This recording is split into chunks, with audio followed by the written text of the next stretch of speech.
Welcome back to the fourth episode of Savikalpa Sanchar. I'm your host, Diya Singh, and I am here with Palak Agarwal, a clinical psychologist who consults at Wim Hans Hospital and has graduated with an MPhil in clinical psychology.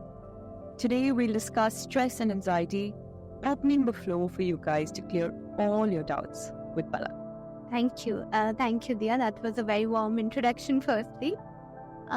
Definitely, this is a very essential topic because I somehow feel that these terms are often used interchangeably, but there's some thin line difference between each of them. So I think it's a great opportunity to talk to people about stress, anxiety, and it is the need of our. We need to kind of address it. Absolutely. Also, it's something that almost you can't run away from stress or anxiety. It's very important to understand what it is, how to deal with stress and anxiety, because life is all about the ups and downs. Yeah. And navigating through those ups and downs is what also makes life very meaningful and colorful. Yeah. So understanding the different kind of colors, let's put it in very simple words where we really understand what is stress and what is anxiety. Can you give a psychological perspective into just defining the two terms that people use so loosely, like you said? Yes, definitely. Like you said, that life is a struggle and we have all our ups and downs and fair share of them. So I think when it comes to stress, there was two famous psychologists who extensively worked on stress. Their names were Hans Selye and Lazarus, who mentioned that stress is anything, particularly when you talk about physiological, behavioral and psychological challenges and threats that one finds hard to cope with.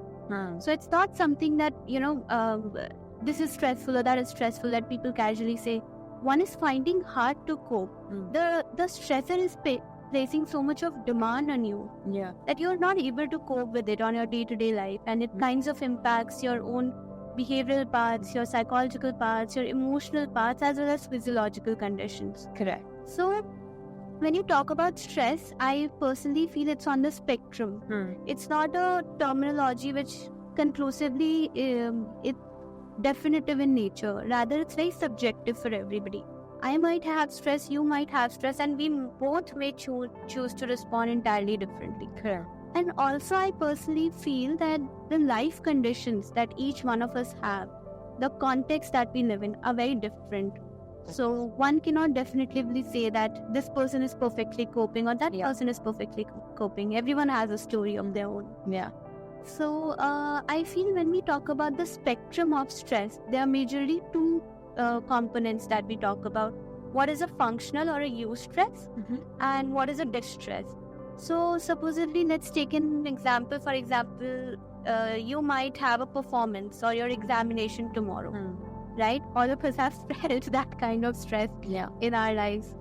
So that is a stress which is short-lived and it's situational, right? And it kind of enables you to perform. However, sometimes what happens is stress may be pertaining over a longer period of time. It becomes chronic in nature, and it starts to impact your body, your mind, all of it. Your relations as well, right? You're not able to function on your day-to-day life. It's so chronic and it keeps on building up, and eventually it leads to burnout. So that is a stress that needs certain attention, maybe a professional help, a guidance, some form of social support and better coping. Understood. So we often hear stress and anxiety as an interchangeable, term, right? Could you probably help differentiate the two? What is stress? What is anxiety? We've understood what is stress, and of course, we'll decode it further in right here in this Savikalpa Sanchar. But what is anxiety? Okay, so definitely stress and anxiety are often interchangeably used, but there's a very fine line difference between the two. When we talk about anxiety, it's an emotion, right? Like fear, sadness, happiness, all of us experience anxiety. But when we talk about pathological one, that's when the attention is needed. What right? is pathological? Yeah, I'll just come to it. So when I speak of anxiety as an emotion, basically, it means that you're about to face any threat or any challenge per se, and you're feeling overwhelmed by that, right?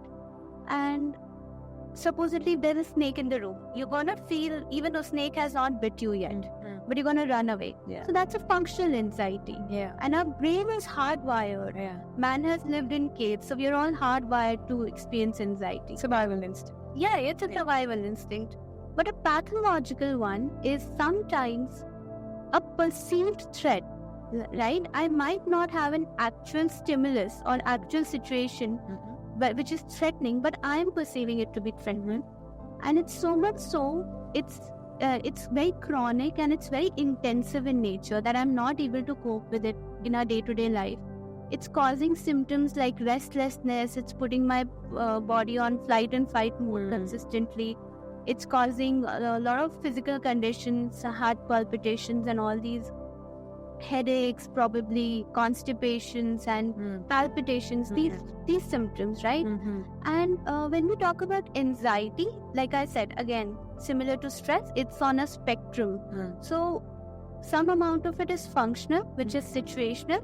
However, when it comes to pathological one, that's when it starts to fall in the distress level, right? And when we talk about disorders, so we have different forms of disorders in terms of anxiety, like social anxiety, post-traumatic stress disorder, OCD, or phobias. So these are very commonly and loosely used terms, but one has to be very cautious because they're clinical terms. Correct. And particularly, like a lot of times, people who have witnessed trauma, even though they're present in a certain scenario, but they may be experiencing anxiety related to past because those memory come back like a flashback and they hit you bad. And of lately, there were multiple researchers who talked about new forms of anxiety that we are dealing with, the new age anxiety, which is due to digital occurrence. And a very important very, very important one to talk about.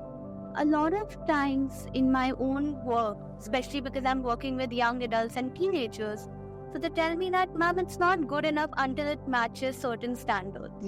So the perfectionism and idealization, and you see a snapshot and you kind of feel that you don't have it. You feel very deprived, and if it has to be good enough, it has to be proven to be wrong, to be perfect on that particular platform. So I think Michael White, one of the very good narrative therapists, is a founder of narrative therapists, spoke about this phenomena, and he said that in the age of modern power, wherein people have started to police each other. So he spoke of this experiment. Earlier, people were in linear cells. When they were in jail, so they were in a linear cell, and they were doing whatever they wanted to. And the guards were finding it hard to keep a watch. Then what it did was that they put people in a semicircle form. And now, half of the guards' job was done because people were policing each other. So now what he talks about from this experiment is that through the digital presence, even though it has brought many positive change in our lives, it has led to multiple transformation, ideological beliefs being challenged, but somewhere the way we use it sometimes makes us feel that there's an unseen audience around us, right? We have to prove it to them. The invisible audience. The invisible audience. We are not okay with the diversification or uniqueness of individual. Rather, we all want to fit into some form of categories. So this is a form of anxiety. I think that needs work and attention. Very interesting, and something that almost everyone goes through. Of course, anxiety is long-term and stress is short-term. So something like this can have repercussions on your body. Eventually, you don't know how it's going to impact. Which gets me to my next question, that is it true that stress and anxiety can worsen conditions? For example, arthritis. If yes, how does it work? So I have a very lived experience of my own family. Like my family, in my family, rheumatoid arthritis has been running. It's in the genetics. And my own mother has been through severe arthritis attack in past. So back in 2013, because of arthritic attack, she was shifted to bed entirely. She couldn't move from her bed. And for a young daughter to, you see your mom every day making your hair, braiding your hair, making breakfast, to be entirely shifted to bed. To a husband who is seeing his wife go running around, moving around, to be shifted to bed entirely. And when we went to the doctors, he said that it's just not somatic, it's rather psychosomatic. And back then we didn't understand these terminologies, and we were in denial, right? And he said something very profound, that if you deny it at this point, it's like river in Egypt. So you need to accept it. So my mother, who had been severely witnessing a lot of psychosocial trauma in her 20s, started showing up in her body in 30s. And she was made to be on the bed. So that's when in my training phase, I had a topic called behavioral medicine, and I started studying that how arthritis gets affected because of our psychological factors. So like I said, that there was a genetic vulnerability, but stress or trauma that she had been through, because she went through multiple forms of trauma in her 20s, and the repercussions she faced in 30s kind of got us to thinking that how much does stress contribute. We somehow discount it, but it definitely plays a lot of role. So particularly prolonged stress makes your body release a lot of cortisol, which is a stress hormone. And prolonged release of that particular hormone can actually somehow make it can attack other areas of body, right? Because your body is constantly fighting. Your immune system is on a flight and fight mode. So now what happens, because it's fighting against that cortisol, it's exhausted, it's going to get affected. It's like, till what point soldiers can fight? Right? I feel that when I'm as an entrepreneur, when I'm working in odd hours, or I have some really important deadlines to meet, and if I don't take care of myself, which obviously happens, because for me right now it would be important for me to meet those deadlines, and I would not prioritize my mental health, my physical health.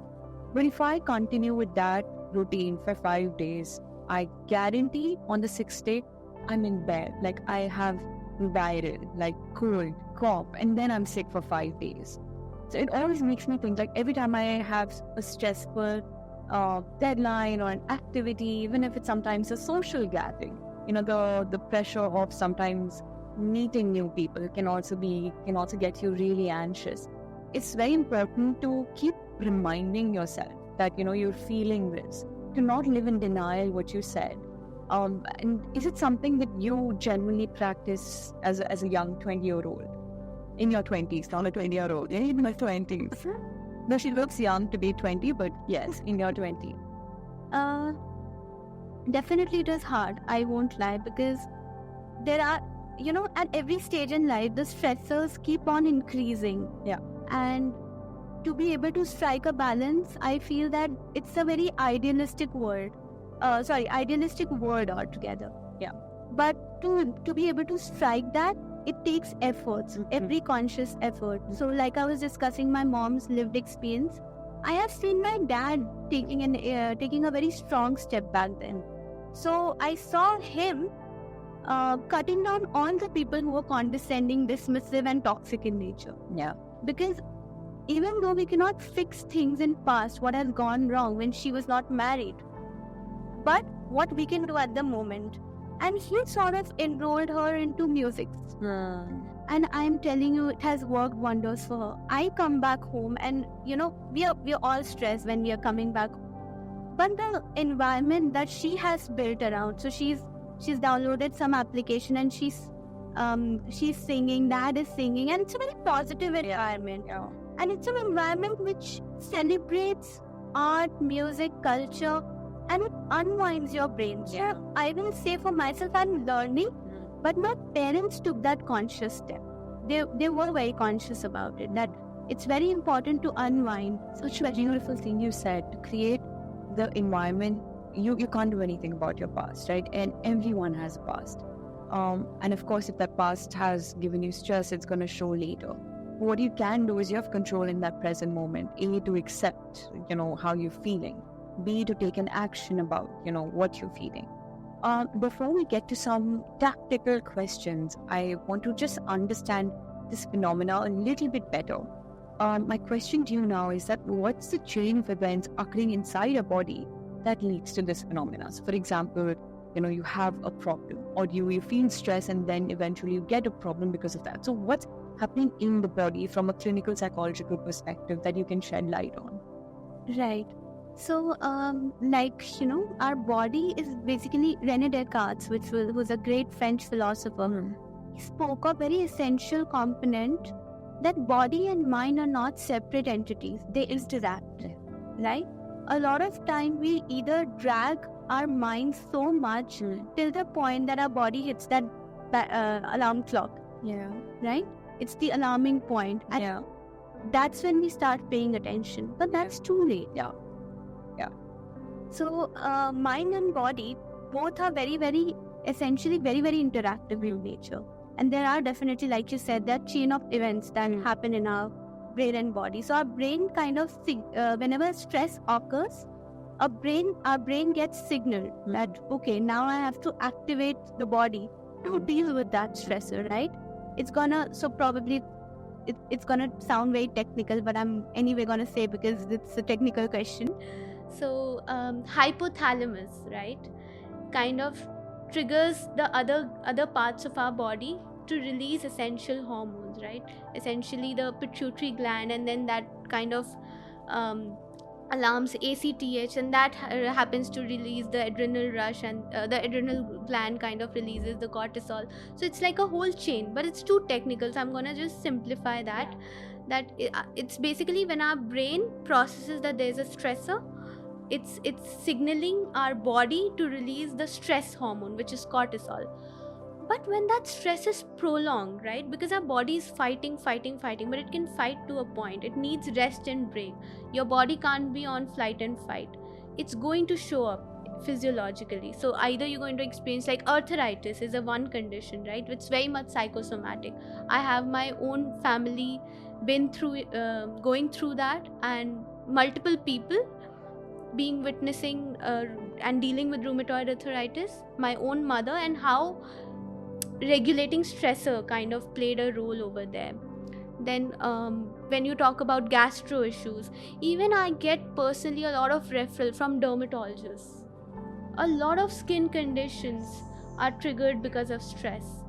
And for women particularly, I would say that I have personally been through this phase where there was severe stressor and intensive trauma that I underwent during my training phase, and I saw my menstruation cycles being shifted. So I kind of feel that your body is as important as your mind.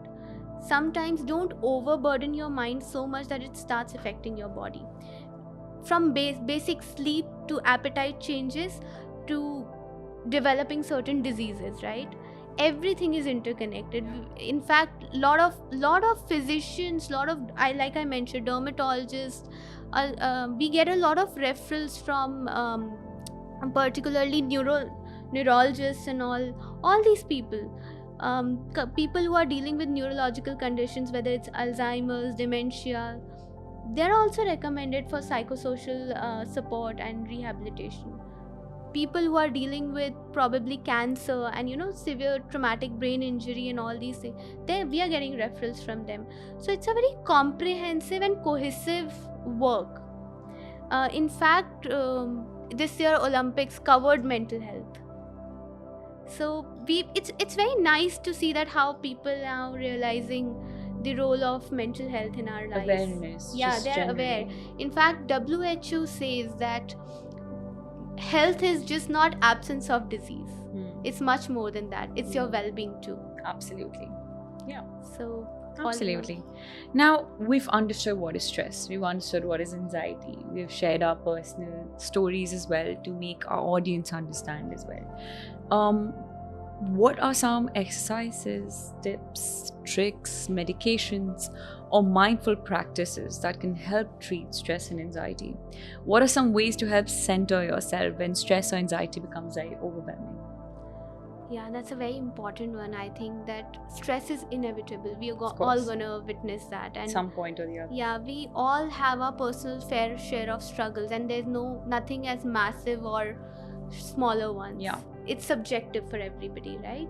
Yeah. So definitely coping can really make a difference. A lot of times, especially in our clinic, we see clinic and hospital, a lot of time people turn towards substance use, particularly because they have a stressor. That's a very important point. Yeah. So a lot of time men who I was having this interaction with spoke about how financial or relationship difficulties enable them to turn towards substance use. They were using injectables or probably turning towards alcohol or other forms of addiction. And now instead of one, you have two problems, right? So that's how avoidance cycle work. You're trying to avoid a problem. Problem is not being solved, but rather you're having it more on your plate. Then a lot of times people withdraw themselves, even though they have their enough reasons to withdraw. But I somehow feel interconnectedness is very important. And a lot of time I somehow feel that if somebody is withdrawing rather than reaching out, it's our role there to build a safe space. If it's a friend, a family member, because if they're not feeling safe enough with us, there is probably some underlying discomfort that needs to be addressed, right? True. So building that safe space is very important. Yeah. I just I was reading a story about this concept of Ubuntu, which is like tribal story of narrated by an anthropologist, and he says that whenever I would offer a candy, all children would come together, all children would go back together. And he asked the children that why would you just take your own and then leave. And he says, the children say that if the other is not happy, how can I be happy?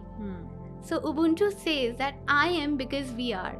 If you don't have right relations, interconnections, strong interpersonal relations who are genuinely there for you, I think it's very important to figure out those number of people in your life and keep them closer.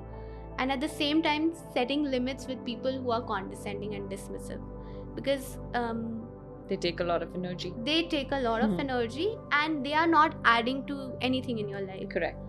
A lot of time, children particularly, when they come to my clinic or hospital, they say that we are not okay with certain relatives, and parents don't get it. Yeah. But it's for a reason. Why is it? We somehow take their emotions for granted. If your child is saying that they're not comfortable with a relative, it needs to be taken seriously. Set a boundary. If you want to keep your interpersonal relation, please go ahead, but don't force your child into it. Yeah. Right?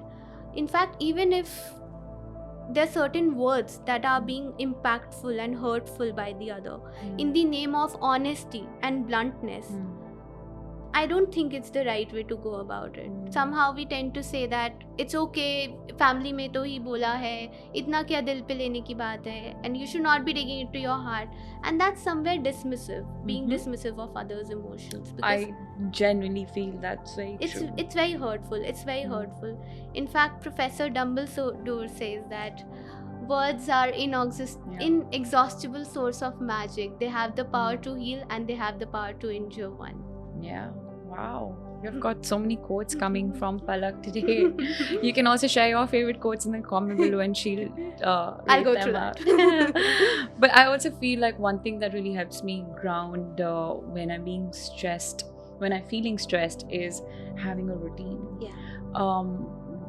And I'm not saying I stick to it, but at least I'm saying that I want to work towards that, because it takes time to build a good routine, and it's even harder to stick to a routine. But creating rituals, whether it's like a night care ritual, you do your skincare, you make your bed, you cuddle with your pet, or your family, you spend some quality time, and you just feel like that that unwinding word you use with your family that your mom has created for you. So I think that ritual is also one such thing that really helps us ground ourselves. In fact, like you spoke about ritual, so that reminds me that there's certain deliberate practices that each person does, like you're saying that, night care works for me. In fact, you spoke of pet therapy. So nowadays many clinics particularly involve pets in their work. Many new forms of therapy, when you talk about experiential therapies, right, incorporate art into work, incorporate dance into work, collage, photography, a lot of them. And I somehow feel that, initially when therapy started, it was very redundant and more of talk therapy. But now words have their limitations, right? And words are not the only form of expression. Sometimes art, music, culture, all of these things play a role to convey what I want to, right? Poetry. Absolutely. So these are very essential things, and they talk about expression, right? And we, especially in our culture, emotional expression is very less talked about. So I was also thinking in my mind that that's something very important. Particularly, we have emotions which are gender biased, right? But for women, it is okay to express grief, but not anger. For men, it is okay to express anger, but not grief. Professor Itisha Nagar, she's a great professor. I have huge respect for that woman because she's actually challenging these gender-based norms through her posts on social media. She, in her TED Talk, quoted some philosopher who said that a man basically who kind of started reflecting on his own life.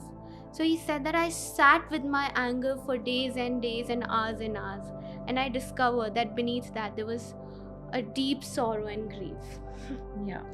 So we need to treat our men right, we need to treat our women right. Never ever inhibit any man if he's crying and labeling that it's not masculine enough for you to do Absolutely. that. Because if you do that, movies like Kabir Singh or Animal gets glorified. That's so true. Our men needs to be treated right. If it's like, I remember in my own family, it happened with my cousin brother. He started, he cried about something. It was okay for me to cry about the same thing, but he was shut down, that you're not a man enough if you cry about it. And today he cries alone, but he never ever talks to any family member. And all of us are responsible for that. Because when he was a kid, we were not okay with his emotions, right? So all these things, emotions are emotions, and they have their own fair share of space. Emotions have no gender. They have no gender, correct. So an emotional expression needs its own space. Absolutely. So that's very important. Interesting. Thank you for lifting the stress and anxiety of getting all my questions answered in one place, Palak. That was truly very insightful. Thank you. If you have a question about stress and anxiety that you or someone you know might be taking care of is facing, feel free to take yourself off mute or drop the question in the chat below for Palak to answer. It's been very insightful to just understand stress and anxiety. Certainly, because again, it's something that everyone faces. Like you said, pet therapy. A lot of times, like I have my office very close to my work, my home.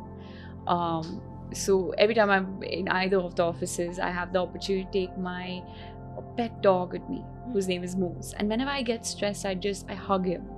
And I'm very conscious that I'm stressed, but the moment I hug him for like good 2 minutes, and after that I feel so relieved. Like it works as magic. It's almost as if like I can breathe after that. So that's one of my. That's a safe space. He's my safe space wherever he is.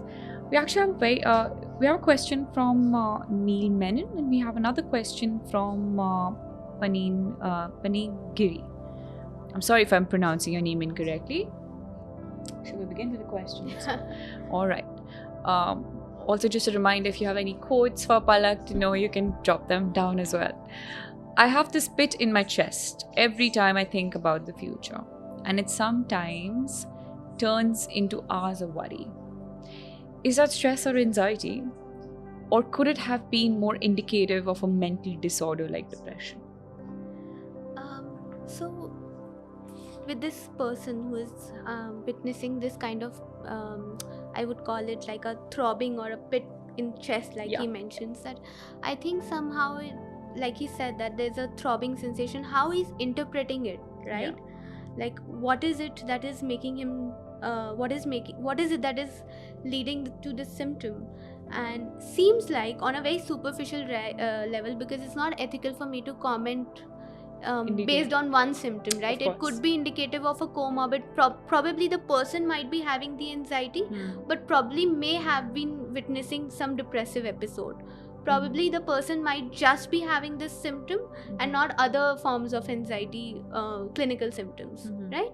So based on one symptoms, I think it's not correct for me to comment. Howsoever, I'll try and address the doubt that they're having. I think it's very important that this person talks to a professional, because a professional will evaluate that where does this symptom come from, how is it showing up, and what are the other range of symptoms that are being experienced. And although I'm calling it as a symptom, because seems like it comes under a form of anxiety spectrum as a symptom, but could be because of other conditions also. So it's always better that one consults a professional, because they'll be able to evaluate it better, because they take a proper case history. It's a 1 hour session and they take a history and then they tell you and what are the steps that one can take to overcome it. Because one part of it is sensation, the other is the thought that I'm experiencing beneath that.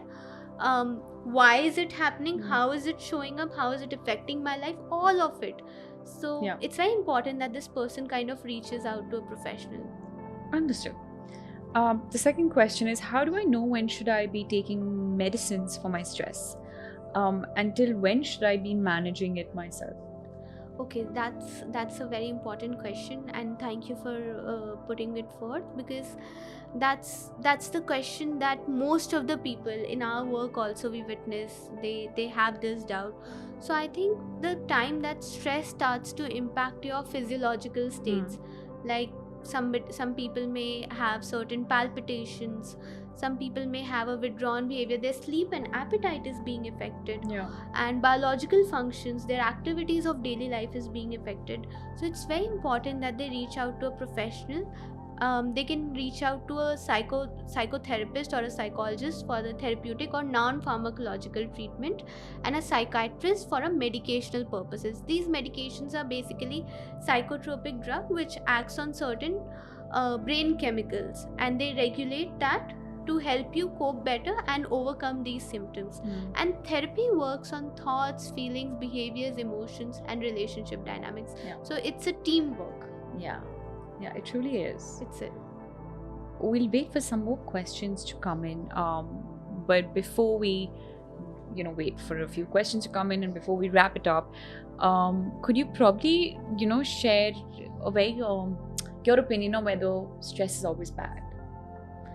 Okay, that's like we discussed that stress is not always bad, but what is it that it's stemming from, how is it showing up, and how is it affecting me. So it's very subjective rather than labeling it good or bad. Like in my work, I don't use labels as good or bad, this is a good or a bad form, but rather what is it that needs to get addressed here, what is it that you can do better, what is it that you can do to improve, what is it that you're turning to cope with stress. Stress is something that we are all going to witness.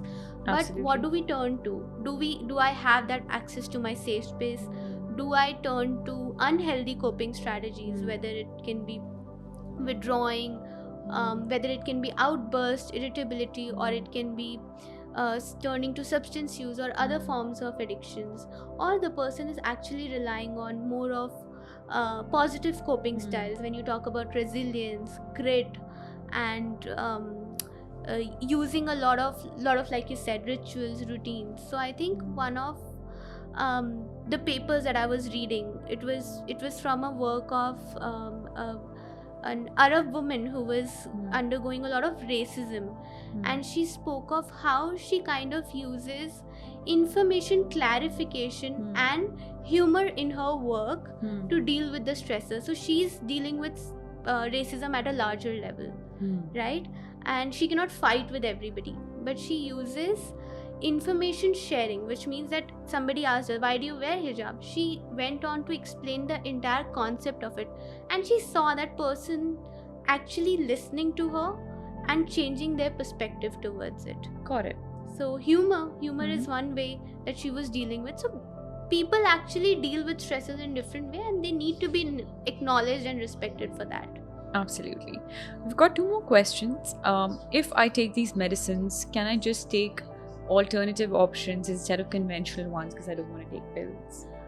Completely, you can. See, it's very subjective. It totally depends on the evaluation that you're witnessing. So if you're going for a psychotherapy or you're going for a psychotropic drug, you need to get evaluated by the professional. If the psychiatrist and psychologists feel that one can do better with non-pharma or psychotherapy treatment, and one's current state is not impacted so much so that they need medications, they will not advise for that, and they will definitely turn towards non-pharma. But when it comes to biological functions being affected, or a pathology where there's a serious disorder that can be regulated through medications, in those cases, particularly when we speak of bipolar and schizophrenia, those needs medications for sure. Understood. Next question. How can everyday stress lead to more serious mental health disorders? And what are some practical steps I can take to manage my stress before it becomes overwhelming? That's again, we narrow down to the coping part of it. I think that essentially disorder is set based on how much the person is experiencing that distress level, the intensity of the condition that they are going through. Definitely stress can lead to a lot of conditions. If stress is coming in form of trauma, and trauma is very subjective, right? People somehow say this is not big enough to be traumatic. That's not true. Trauma is very subjective, and if the person is witnessing that, they need to be addressed, right? Or the person may have stress leading to a lot of depressive states due to work-life conditions, due to interpersonal relation problem, or their own personal struggles. All of it can lead to depression, anxiety, all these states. And coping, like we discussed, turning on to your social support, building a healthy routine, all of these things. But at the same time, I would always suggest, do consult a professional. It's very important, like, to kind of summarize and to also give a closing thought from my perspective. Definitely talking to your loved ones is great, right? You know someone who will always give you they'll keep you in the best regard and tell you things openly. But I also sometimes feel like putting your own energies or things that makes you feel stressed onto someone else, assuming that they don't have stress of their own, can sometimes be a little, it can be a little not the best thing to do for them as well. And talking to a practitioner, whether it's a psychologist or psychiatrist, like you said, or a therapist, is very important. So understanding why you're going to them, what are the key problem areas that they can solve is so important. And of course, this is a journey. We'll constantly understand the journey of anxiety, the journey of stress, and how we can cope ourselves and what is the best way of doing that. So thank you for your patience, your kindness, your personal stories. That has truly, I'm sure it's made everyone understand the subject better. It definitely gave me a very good insight into you.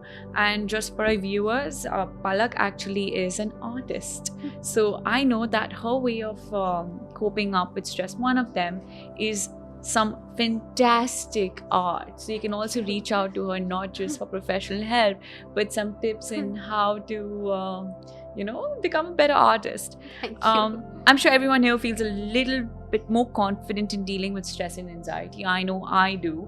And the fact that it is a Sunday is a perfect day to start that ritual, because tomorrow is a new day, and why not get yourself all ready for it. Thank you everyone for joining our 4th episode of Savikalpa Sanchar, a monthly webinar where we discuss condition related pain questions like arthritis, Alzheimer's, cancer, depression, injury, trauma, and much more. Stay tuned, because we'll be coming up with our 5th Savikalpa Sanchar, which will also be very exciting. If you have questions, if you want to view our webinar once again, share it with your loved one who couldn't make it on the Sunday, we understand. Follow us on our social media, whether that's Pinterest, Instagram, LinkedIn, or YouTube, and you can find our short as well as long form content plus more to assist you into a stress-free, or rather giving coping techniques and mechanisms so you can have a better life, a balanced life with Savikalpa Sciences.